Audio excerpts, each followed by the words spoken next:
텔레비전 드라마에 나오는 내용입니다. 5명의 자식을 둔 엄마가 있습니다. 근데 그 자식 중 첫째부터 넷째까지가 신부와 수녀로 자기의 삶을 선택해 버렸습니다. 자식이 선택이고 자신도 같은 믿음을 갖고 있기에 소중한 일이라는 걸 알지만 5자녀 중에 4명을 그렇게 보내고 난 그 마음이 기쁘기도 하면서도 굉장히 또 쓸쓸하기도 한 거죠. 이게 그에게 이제 마지막 하나의 자식인 희망이 있습니다. 40대 초반인 이렇게 막내 아들입니다. 막내 아들은 다행스럽게 지금까지 신부나 수녀가 되겠다는 생각을 하지 않고요. 전도 유명한 소아과 전문의로 이렇게 실력을 키워왔습니다. 병원에서 인정도 받았고요. 심성도 너무 좋았고 또 선한 의사로 알려져 있었습니다. 그는 소아과 병동을 찾는 사람들 중에 정말 가난해서 치료를 받지 못하는 사람들에게 얼굴이 알려지지 않은 키다리 아저씨로 존재하기도 했습니다. 그 기간이 무려 20년이 넘었다는 겁니다. 그는 통장의 잔고로 보면 그냥 빈털털이지만 의사로서는 최적화된 인물입니다. 사실 그의 어머니는 그 병원의 이사장이기도 한데요. 이사장인 엄마도 모를 정도로 그런 선행을 했고 또 20년 넘게 4명의 친구가 함께 병원 생활을 하고 있는데 의사 생활을 하고 있는데 그들에게도 비밀로 이 일을 해온 거죠. 이렇게 선하게 살고 있는 그에게 고민이 있습니다. 자기의 형과 누나처럼 신부가 되고 싶은 거예요. 신부가 돼야 되겠다는 마음이 계속 생겨나는 거예요. 앞에 4명이 그렇게 됐다는 것을 알고 있는 그로서는 엄마에게 더 큰 아픔을 줄 수 있는 이 사건이 마음에 너무 걸리는 거죠. 그래서 시간을 미루면서 20년을 견뎌왔던 겁니다. 근데 그도 신부가 되기로 결심을 했습니다. 그리고 지원서를 냈습니다. 그리고 20년 동안 해왔던 키다리 아저씨의 역할도 자기의 절친에게 넘겨주었습니다. 이제 통보가 오고 그 다음에 신부 수업을 받기 위해서 신학교에 입학하면 이제 모든 일이 진행되는 건데 그때 그에게 큰 변화가 일어납니다. 사랑하는 여자가 생긴 겁니다. 그리고 그와 교제를 시작한 겁니다. 갑자기 신부가 되겠다는 일을 중단하게 된 중단하게 된 그 의사의 친구가 그 사정을 전부 듣고 난 다음에 이렇게 말을 합니다. 이렇게 설교 안에 화면에 나오게 될 건데요. 좀 의미 있는 말 같아서 같이 한번 천천히 읽어보겠습니다. 사람은 세 종류가 있는 것 같아. 자기가 제일 맛있는 것을 먹어야 행복한 사람, 혼자 조용히 맛있는 걸 먹어야 행복한 사람, 그리고 다른 이가 맛있는 걸 먹는 걸 봐야 행복한 사람. 그런데 너는 세 번째 사람. 사람이 세 종류라는 것은 이 사람의 그냥 분류죠. 행복을 어떻게 보는 거냐? 먹는 거랑 연결시켜서 단순하게 보고 있습니다. 그것 자체가 신기합니다. 왜 그러냐면 우리는 먹는 행복을 얘기하는 걸 되게 값어치 낮게 생각하거든요. 수준이 낮다고. 근데 이 의사의 친구는 그렇게 말하지 않습니다. 사람을 먹는 것을 대하는 방식에 따라 행복을 얘기할 수 있다는 거죠. 첫 번째가 자기가 맛있게 먹어야 행복한 사람이 있답니다. 또 혼자 조용히 맛있게 먹는 거, 그게 행복이라는 생각. 그러니까 앞에는 아마 더불어 먹는 이야기가 아닐까요? 이렇게 할 수 있다면 뒤에는 혼자 먹는 거 얘기할 수 있습니다. 근데 마지막으로 한 사람이 더 등장하는데 그 사람은 다른 이가 맛있는 걸 먹는 걸 볼 때 행복하다는 겁니다. 저는 이 말을 이렇게 들렸습니다. 사람이 어느 일을 하느냐에 따라 행복이 결정되거나 어느 위치에 있느냐에 따라 행복의 양이 커지거나 이런 게 아니라 어떤 상황 속에서 행복을 느끼느냐, 이게 중요하다는 거죠. 네가 신부가 되려고 하든 의사로 살려고 하든 아니면 한 여자를 사랑하는 남자로 살려고 하든 그게 중요한 게 아니라 네가 다른 사람이 행복하게 먹는 그 모습을 보고 행복한 그것을 내가 알고 있기 때문에 너는 그 자체로도 소중하고 그 자체로도 의미 있다는 것을 말해주는 거죠. 목사의 직업이라는 게 되게 이렇게 직업 특징이 있잖아요. 이런 것을 보면 행복 여기서 끝나면 좋은데 갑자기 그 행복이 거룩 같네 이런 느낌이 저는 듭니다. 그러니까 거룩이란 뭘까? 하나님의 부르심에 어떤 직함이나 남들이 선망하는 어떤 위치로나 그리고 많은 사람들이 기억하고 기도해 주는 그런 자리로 가는 것을 거룩이라고 생각할 수 있습니다. 또는 예배를 드리는 그 시간이 거룩일 수도 있죠. 근데 이 드라마에서 해주는 거룩은 어떤 거냐면 자신이 남들에게 할 수 있는 역량 안에서 선행을 베풀고 그것을 즐겁게 받아들이는 그 모습을 통해서도 거룩을 느낄 수가 있다는 겁니다. 아니, 거룩이란 진짜 그런 거라는 거죠.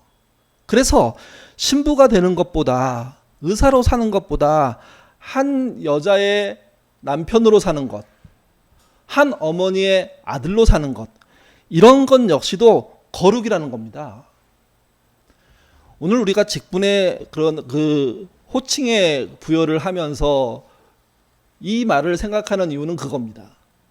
우리가 부여받는 집사, 권사 또는 목사, 그 다음 장로, 이런 호칭이 사실은 거룩을 대변해 주는 게 아니라는 거죠. 이게 그냥 5 형제의 막내로서 한 여인을 사랑하는 남자로서 살아도 거룩할 수 있습니다. 백서영 교수가 한 말입니다. 같이 한번 읽어보죠. 나를 초월하여 너를 위해 흘러가는 구별된 마음과 행동이 아닐까. 그렇다면 성과 속은 공간의 구별도 시간의 구별도 아닌 관계의 구별이라는 생각이 든다.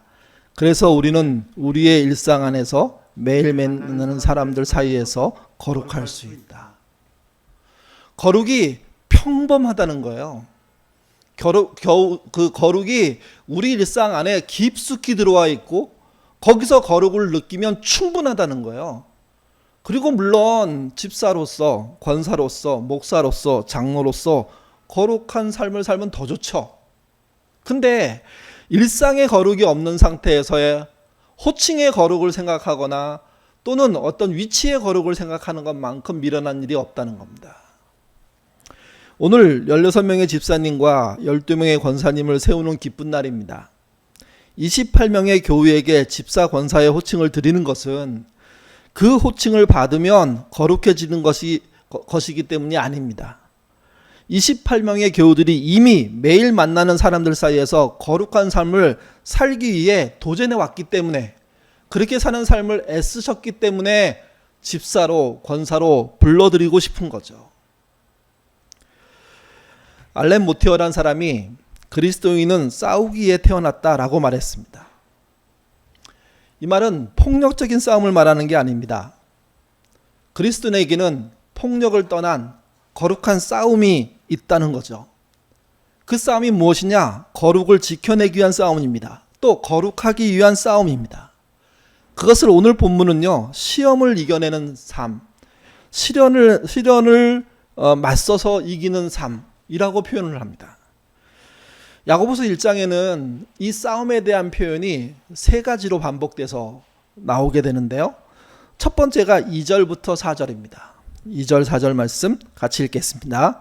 내 형제들아, 너희가 여러 가지 시험을 당하거든 온전히 기쁘게 여기라. 이는 너희 믿음의 시련이 인내를 만들어내는 줄 너희가 알미라. 인내를 온전히 이루라. 이는 너희로 온전하고 구비하여 조금도 부족함이 없게 하려 함이라. 화면에 보시면 굵은 채로 노란색 그리고 녹색으로 이렇게 글씨를 이렇게 도드라지게 표현했고요. 사이에 보시면 인내와 구비라는 곳에 굵은 채로 되어 있고 밑줄을 그어놨습니다. 여기 등장하는 이 5 단어가 이 말씀의 뼈대입니다. 이 말은 이런 말입니다. 시련을 통해 인내하고 잘 견뎌내므로 성숙하게 될 수가 있다는 거죠. 그게 우리 믿음이 갖고 있는 힘이고 시험을 만났을 때 만들어내는 길이라는 겁니다. 똑같은 표현이 12절에 반복됩니다. 12절 말씀 같이 읽겠습니다. 시험을 참는 자는 복이 있나니 이는 시련을 견뎌내는 자가 주께서 자기를 사랑하는 자들에게 약속하신 생명의 멸류관을 얻을 것이기 때문이라. 이 말씀도 똑같습니다. 굵게 표시된 노란색은 뭐 시험이란 시작이라면 생명의 멸류관은 결과죠. 그 결과를 이루는 내용이 사이에 보시면 참는 자, 견디는 자로 이어지게 되어 있습니다. 시련을 통해서 인내하고 견뎌내고 결국 이겨내는 사람에게는 생명의 멸류관이 약속되어 있다는 겁니다. 그게 2절부터 4절 그리고 12절이 똑같은 말을 반복하고 있는 겁니다. 이게 그리스도인의 싸움인 거죠. 그런데 이 싸움이 역전될 때가 있습니다. 15절 같이 읽겠습니다. 욕심이 잉태한 즉 죄를 낳고 죄가 장성한 즉 사망을 낳느니라. 예, 시험과 욕심은 같은 것으로 쓰이는 겁니다. 시험이 욕심이 되는 거죠. 근데 욕심으로 벌어지는 시험들은 죄를 통해서 장성하게 되고 죄가 크게 되는 겁니다. 그러면 결과적으로 어떤 일이 벌어집니까? 죽는 일이 발생한다는 거죠. 다른 어떤 것을 죽이는 게 아니라 나를 죽이는 일이 발생한다는 겁니다. 그리스도인이 뭐하고 싸워야 하느냐를 명백하게 보여주는 거죠. 세 가지 이야기를 종합하면 이렇습니다. 시련을 이기는 자는 생명의 멸류관을 받게 되고요. 유혹에 넘어지는 자는 사망으로 끝나게 된다는 겁니다. 물론 이 일은 한 번에 그렇게 되는 건 아닙니다. 반복이죠. 쌓이게 되면 그런 일들이 벌어지는 겁니다. 그래서 신자는 거룩함을 지키고 거룩하게 살기 위해서 싸워야 합니다. 폭력적인 싸움을 하는 게 아닙니다. 시험을 이기는 싸움, 시련을 극복하는 싸움, 유혹을 견뎌내는 싸움, 그걸 해야 됩니다. 그 싸움은 모든 신자에게 하나님이 허락해 놓으신 겁니다. 이 싸움을 할 때 하나 명확하게 해야 될 게 있습니다. 그러면 하나님은 시험을 주시는데 그 시험은 시련이냐 유혹이냐 하는 겁니다. 또 말을 바꾸면 하나님은 유혹하시는가? 하나님은 함정을 만들어서 우리를 빠뜨리시고 함정 속에서 망하는 일도 하시는가? 뭐 이런 식의 이야기들인 거죠. 야고보서는 분명히 말합니다. 13절 말씀 같이 읽겠습니다. 사람이 시험을 받을 때에 내가 하나님께 시험을 받는다 하지 말지니 하나님은 악에게 시험 받지도 아니하시고 친히 아무도 시험하지 아니하시느니라. 명백하게 두 가지를 말합니다. 첫 번째는 하나님은 악에게 시험 받지 않으십니다. 하나님을 유혹할 자가 없다는 겁니다. 두 번째는 하나님은 친히 아무도 시험하지 않으십니다. 다른 말로 하나님은 친히 아무도 유혹하지 않으십니다. 이 말은 무슨 말입니까? 유혹이라는 것은 하나님으로부터 오는 게 아니라는 겁니다. 성경은 사탄이라고 표현하기도 하지만 사실은 사람이죠. 상황이죠, 이게. 그래서 야고보서 1장 14절 15절에 이렇게 결론적으로 얘기합니다. 같이 읽겠습니다. 오직 각 사람이 시험을 받는 것은 자기 욕심에 끌려 미혹됨이니 욕심이 잉태한 즉 죄를 낳고 죄가 장성한 즉 사망을 낳느니라. 유혹의 원인은 자기의 욕심입니다. 하나님은 그 욕심을 일부러 주시는 분이 아니라는 겁니다. 자기 욕심은 다른 성경에 보면 두 마음을 품은 거라고 얘기합니다. 이 두 마음을 품은 상황을 가장 잘 표현한 사람이 누구냐? 그게 바울입니다. 바울이 자기 마음을 표현한 건데요. 로마서 7장 17절에서 20절 말씀 같이 읽어보죠. 내 속 곧 내 육신에 선한 것이 거하지 아니하면 안 보이십니까? 예. 같이 한번 읽겠습니다. 내 속 곧 내 육신에 선한 것이 보이지 않으니 원함은 내게 있으나 선을 행하는 것은 없노라. 내가 원하는 바 선을 행하지 아니하고 도리어 원하지 아니하는 바 악을 행하는도다. 만일 내가 원하지 아니하는 그것을 하면 이를 행하는 자는 내가 아니요 내 속에 거하는 죄니라. 오호라 나는 곤고한 사람이라 이 사망의 몸에서 누가 나를 건져내라. 바울의 표현은 사실은요, 자신과 죄가 같이 있다고 얘기해요. 근데 그 죄라는 게 또한 자기 자신이죠. 이 말은 이런 말입니다. 선을 따르는 의지와 악을 따르는 의지가 싸우고 있다는 겁니다. 서로.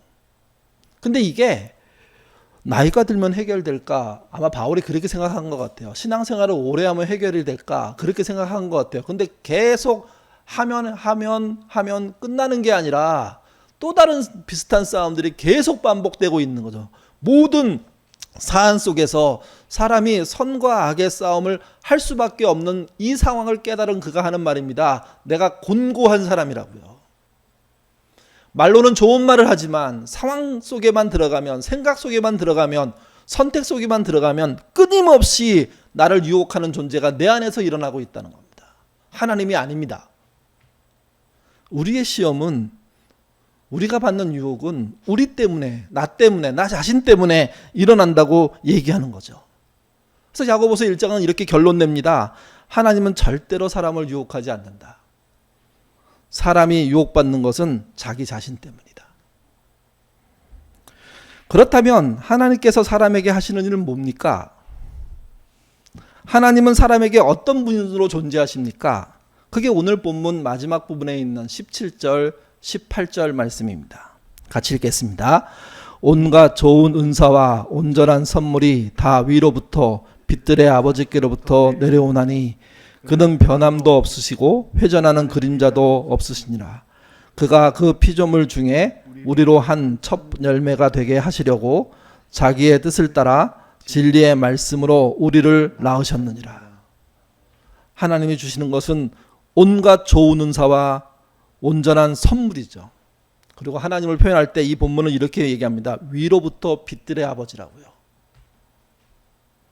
그 위에 계신 빛들의 아버지께서 은사와 선물을 내려주신다는 겁니다. 우리의 삶 속에. 그러니까 그런 분이 유혹할 리가 없지 않습니까? 이게. 문제는 이겁니다. 그 선물의 극치가 누구냐? 예수님이거든요. 예수님까지 선물로 주셨다면 그분에게 더 이상 받을 게 없어도 충분합니다. 근데 그 이유도 온갖 좋은 은사와 선물로 여전히 역사하고 계신 분이 하나님이라는 거죠.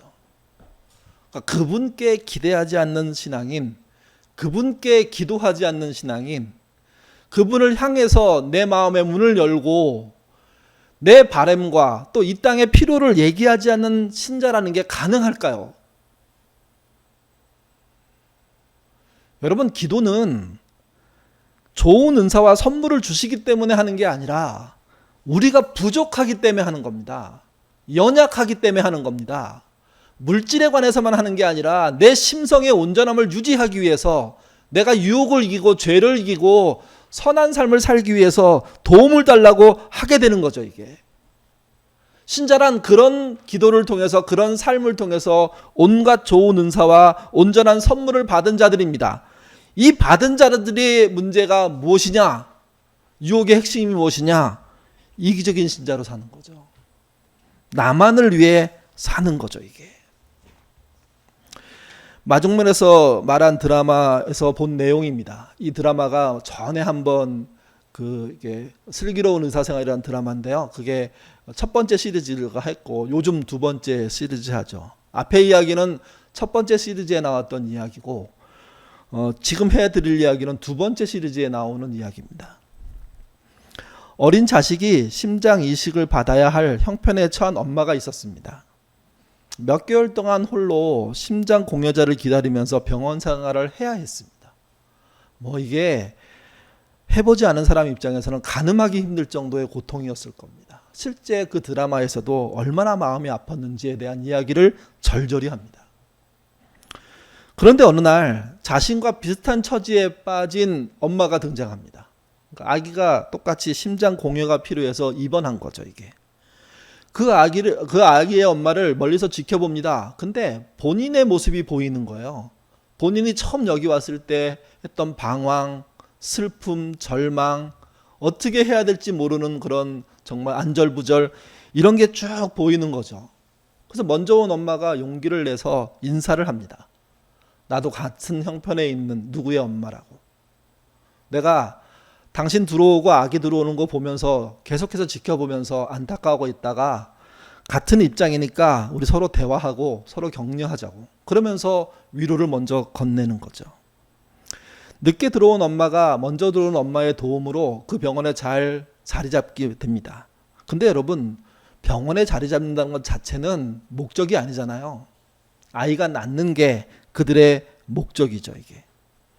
같은 병을 앓고 있는 아이를 돕기 때문에 그들은 급속도로 친해집니다. 그리고 날마다 같이 서로에게 심장 공여자가 나타나기를 기도하고 있는 거죠. 사실 그 일은 기적과 같은 일이기 때문에 그리 쉽게 벌어지는 일은 아닙니다. 그런데 어느 날 기적이 일어납니다. 늦게 병원에 들어온 아이에게 맞는 심장이 등장한 겁니다. 그리고 심장 수술을 받게 되는 겁니다. 여러분, 이럴 때 일찍 들어와서 늦게 들어온 엄마를 격려했던 그 엄마의 마음은 어떨까요?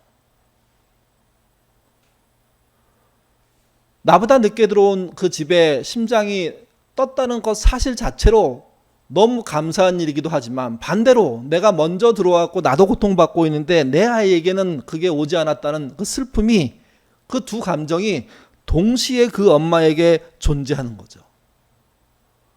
축하한다고 말하면서도 서운함을 감출 수가 없습니다. 기쁘다고 얘기하면서도 마음속엔 슬픔이 흘러넘칩니다. 결국은 늦게 들어온 아이의 심장 공여가 진행이 되고, 그리고 그 수술이 잘 맞춰지고 축하했지만 그 모습을 지켜본 엄마의 입장에서는요, 너무 답답하고 너무 절절한 슬픔이 더 커지게 되어 있는 거죠, 이게. 반대로 늦게 들어온 엄마의 입장에서는 미안함을 감출 수가 없습니다. 내 아이가 정말 기적적으로 심장 공여를 받아서 수술을 했고 이제 회복의 단계를 거치고 있는데, 나보다 먼저 들어와서 나에게 대단한 그런 위로와 유익을 준 사람의 아이는 전혀 그런 기미가 보이지 않는 거죠. 그 상황이 난감합니다.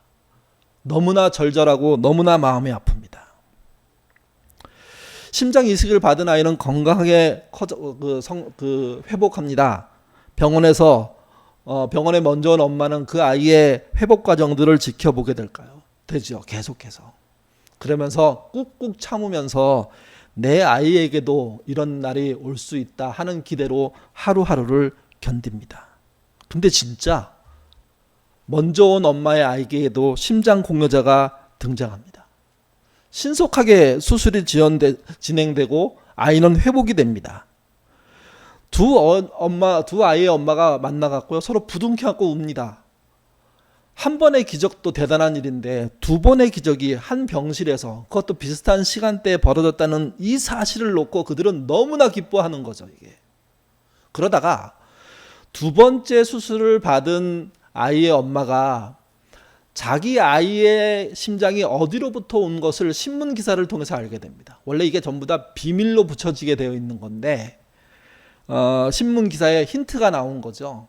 엄마가 집요하게 그게 누구인지 찾아서 심장 공여자를 알게 되고, 그 심장 공여자를 위해서 내가 할 일이 무엇일까 하는 고민을 하다가 한 일을 감행합니다. 여러분, 이제 영상을 하나 보게 될 건데요. 그 영상의 내용을 통해서 그가 뭘 얘기하고 있는지 한번 보시기를 바랍니다. 이 영상은 오늘 우리가 그 설교 끝나고 나서 영상을 올리잖아요. 올리는 영상에는 없을 겁니다. 왜냐하면 이런 영상을 임의로 쓰는 거는 그게 공유 자체가 허락되지 않거든요. 그래서 아마 그 설교로 나갈 때는 따르게 처리해서 저희가 내보낼 건데, 잠깐 보는 영상이니까 한번 보도록 하겠습니다. 교수님, 우리 아이 심장 언제 나오나 몇 달을 기도하면서 가슴 한편으로는 참 많이 힘들었습니다.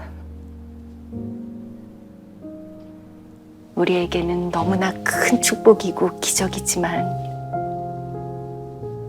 다른 가족분들에게는 너무나 큰 불행인데, 매일 밤 내가 그러기를 기도하고 바란다는 게 마음이 너무 안 좋았어요.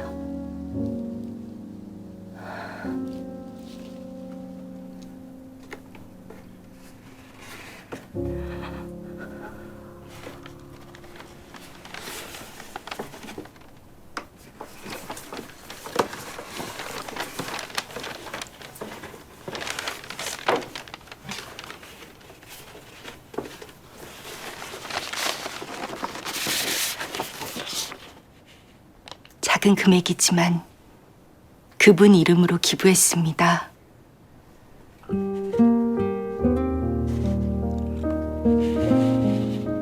매년 할 거고 절대 잊지 않고 기억하겠습니다. 교수님, 꼭 전해주세요. 그리고 이 말도 좀 전해주세요.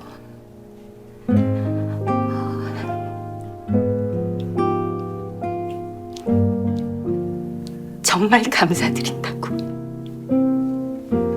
이 은혜, 이 마음 평생 가슴에 안고 살겠다고. 천사가 된 아이 목까지 정말 열심히 잘 키우겠다고. 꼭 좀 전해주세요. 제가 이 장면을 보면서 느낀 것 중에 하나가, 여기 아이의 심장 공유를 위해서 기도했다는 내용이 나오잖아요. 그러니까 이걸 가지고 이 사람이 기독교인이야 뭐 이렇게 말할 수는 없습니다.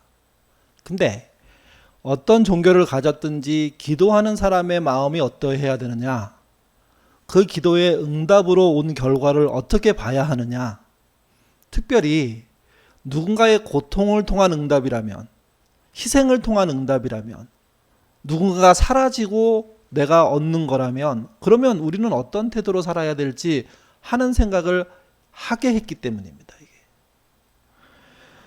심장 공유자가 내놓은 거는 이렇게 그 쇼핑백 속에 들어있는 매년 기부하겠다는 그런 다짐의 글과, 그리고 또 하나 첫 번째 기부한 것에 대한 증명서입니다. 그러니까 그 증명서를 전달하는 이유를 그 엄마는 그렇게 얘기합니다. 내가 이 고마운 걸 잊지 않기 위해서, 그리고 오래 기억하기 위해서 이 방식을 택했다는 거죠.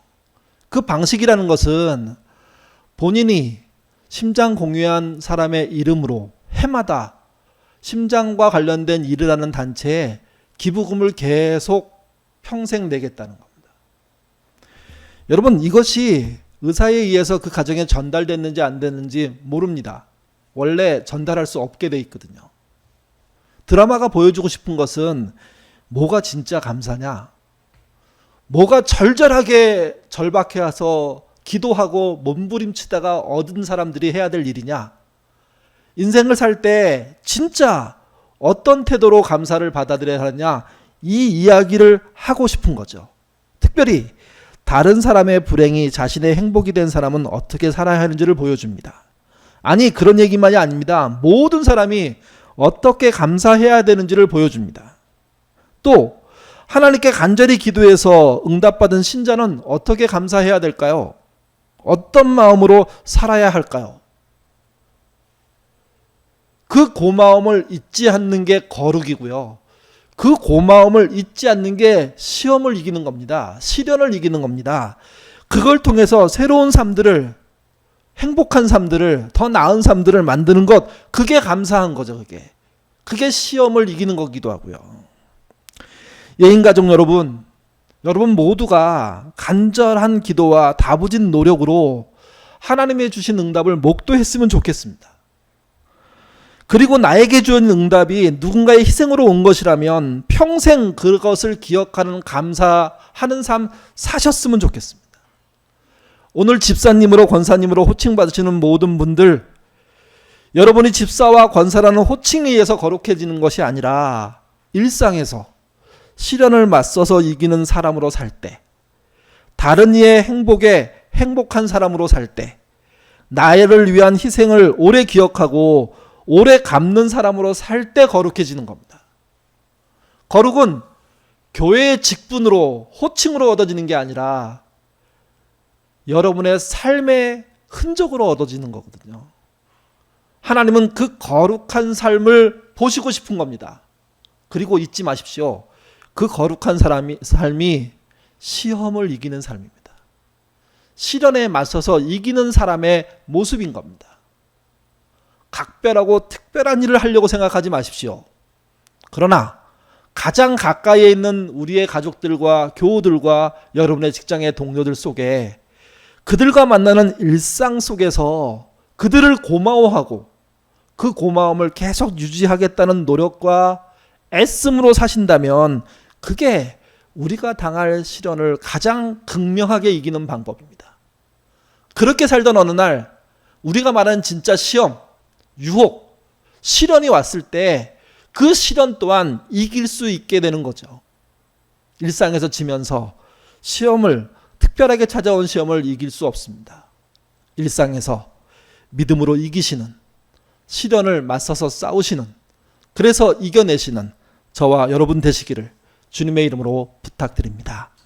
기도하겠습니다.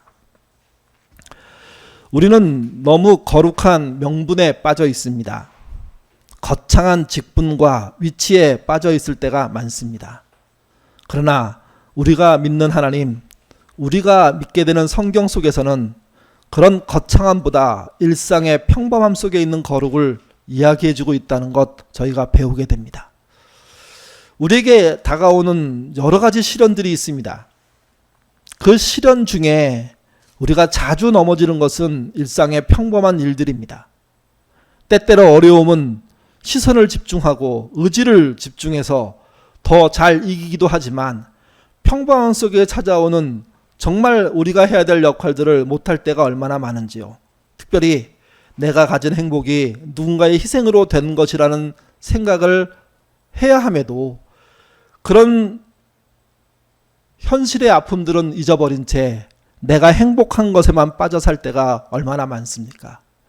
주님, 우리의 신자됨이 한 걸음 더 나가게 하셔서 우리의 행복만이 아니라 이 행복이 이루어지기에 위해서 이루어졌던 많은 일들에 대한 그런 아픔과 걱정과 슬픔들 품을 수 있는 우리가 되도록 하나님 인도하여 주옵소서. 심장 공여를 받은 아이의 엄마가 심장 공여자를 기억하고 그의 희생을 기억하고 살겠노라고 말했던 그런 다짐처럼 우리도 우리의 삶 속에 정말 나만의 행복을 위해서 사는 신자가 아니라 나로 내가 행복하기 위해서 벌어졌어야 될 많은 삶의 아픔들의 내용들까지 품으려고 하는 그런 넓은 마음의 신자로 사는 은혜 있도록 인도하여 주옵소서. 특별히 우리 집사님들, 권사님들 너무나 감사하고 고맙습니다. 그들이 교회를 지켜왔기 때문에 지금의 예인이 있습니다. 새롭게 그들에게 호칭을 부여하면서 늦지는 않았나 하는 생각도 들고 이 정도로 가지고 위로가 될까 하는 그런 아쉬움도 있지만 이렇게라도 그들을 위로하고 이렇게라도 그들을 고마워하는 예인교회 또 예인의 식구들이 있다는 것 그들이 기억해 줬으면 좋겠다는 마음으로 드립니다. 받아주시고 그 받음이 그들에게 기쁨이 되며 또 받는 모습이 우리들에게 기쁨이 되는 그런 교회 될 수 있도록 인도하여 주옵소서. 우리에게 닥쳐오는 시련들이 참 많은 시절입니다. 맞서서 이기는 사람 되게 하시고 잔잔한 일들 속에서도 우리의 시련이 있다는 것 알게 하시고 진짜 감사할 줄 아는 자로 사는 우리가 되도록 도와주옵소서. 감사하며 예수님 이름으로 기도드립니다. 아멘.